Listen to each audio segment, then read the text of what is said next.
Allocation hii county yenyewe ni ndogo. And then ukiwapatia majukumu ambayo policy yenyewe inakuja nayo inakuwa ni ngumu. Unless tunataka tu ikuwe ni something shelved. I know the NGOs, some of the NGOs are doing it kwa sababu ya issue ya cash transfers and you know elderly sijui whatever food. But lazima waweke katika kichwa yao kwamba hii ni policy mzito, ni policy ambayo itakuwa ni long term policy ambayo itatumika na county, itatumika kwa sababu I know it started way back wakati wa the second regime to now. So you haphazard of launching the policy was very wrong. Na anajua na the NGO is not blind or even wezi kusema kwamba hajui. Anajua vizuri ya kwamba the assembly is a legislating organ ambaye leo hii wao ndio wangetuambia the policy if it is okay for us, because huwezi kuenda kujiwekea policy ambayo inakuumiza baadaye tena. So kama speaker wa assembly anakusema it was tabled yesterday, that means hawajaona. So what are you launching? Launching means ya kwamba you have finished everything, the governor has ascertained to it, now is a policy, is only going to use it. And that is a wrong narrative coming from a whole NGO. They're supposed to be taking due process. Kila kitu ipate njele inatakikana. Take it time. Policy ni kitu ya kuchukua time. Policy si kitu yenye unaanzisha leo unamaliza kesho. So it has a process and let it go through the process. I hope the organization today felt the shame of using all that money and launching something that it has not gone anywhere. Because believe me, ikienda assembly ionekane iko na makosa kubwa. And then because once they see the problem, it has to come back to the community. And when the policy imemalizwa, lazima before it been approved by the assembly, wananchi lazima wa approve, waseme yes, these are the issue we raised. This is the way we want things to go about. Because it talks about an employment benefit. Inaongea about marginalization. Who is marginalized? How do you identify somebody is marginalized? What are the criteria for you to become a marginalized? So all those things ni kitu yenye inatakana timely.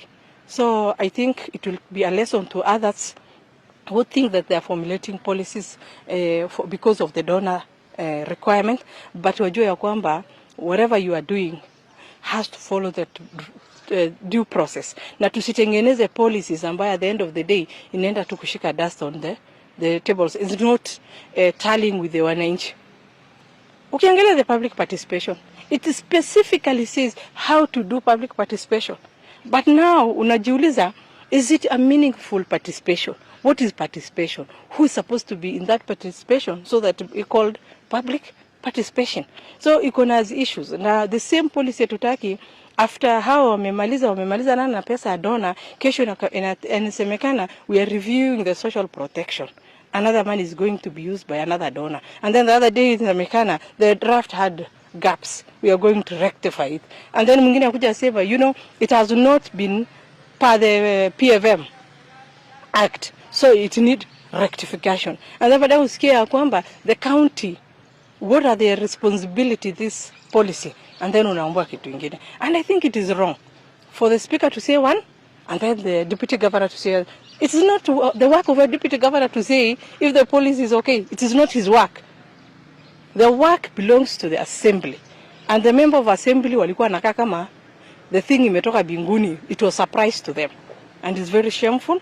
And we don't want to see such a thing coming from an NGO. A political class can do their shenanigans, but from an NGO that knows the laws, because wale wenye wameandikwa pale wanajua, si watu wenye wametoka jikoni.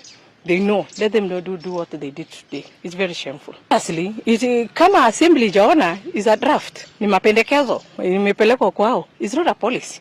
Today we are launching a policy. That means when we launch a policy, means you are finished. That is a book.